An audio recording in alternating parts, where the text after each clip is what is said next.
മധുവിന് പറ്റിയെന്ന് എനിക്കറിയില്ല, ഫേമസ് ആവാൻ പറ്റിയ സാധനമാണ് എന്ന് അറിഞ്ഞതുകൊണ്ട് തന്നെ ഇപ്പോ നിരന്തരമായിട്ട് വേടനെ അവഹേളിച്ചുകൊണ്ടിരിക്കുന്നു എന്നുള്ളതാണ്. ആള് സ്റ്റേറ്റ്മെന്റിൽ നിന്നും മാറ്റം വരുത്തിയിട്ടില്ല, മാപ്പും പറഞ്ഞിട്ടില്ല. വേടൻ അമ്പലത്തിൽ കയറ്റരുത് എന്ന് തന്നെയാണ് പറയുന്നത്. അതുകൂടാതെ തന്നെ ഈ പാവപ്പെട്ട ആളുകളുടെ, അതായത് കീഴ് ജാതിക്കാരായ ആളുകളുടെ തലതൊട്ടപ്പനാക്കിക്കൊണ്ട് നിങ്ങൾ എന്തിനാ വേടനെ വെക്കുന്നത്, വേടൻ ഒരു വിഘടനവാദിയാണ് എന്ന വാദത്തിലാണ് ആൾ ഉറച്ചു നിൽക്കുന്നത്. ആള് കുറച്ച് കാര്യങ്ങൾ പറയുന്നുണ്ട്, ആൾക്കുള്ള മറുപടി വേടനും കൊടുത്തിട്ടുണ്ട്. ഒന്ന് കേൾക്കാം.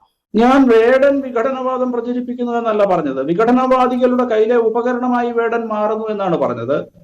അദ്ദേഹത്തിലെ കലാകാരനെ ഞാൻ നിഷേധിച്ചിട്ടില്ല, അദ്ദേഹത്തിലെ പാട്ടുകാരനെ ഒന്നും ഞാൻ നിഷേധിച്ചിട്ടില്ല. പക്ഷെ അദ്ദേഹത്തെ ഒരു ദളിത് ഐക്കണായിട്ട് നിങ്ങൾ അവതരിപ്പിക്കുന്നതിന്റെ അടിസ്ഥാനം എനിക്ക് മനസ്സിലാവുന്നില്ല.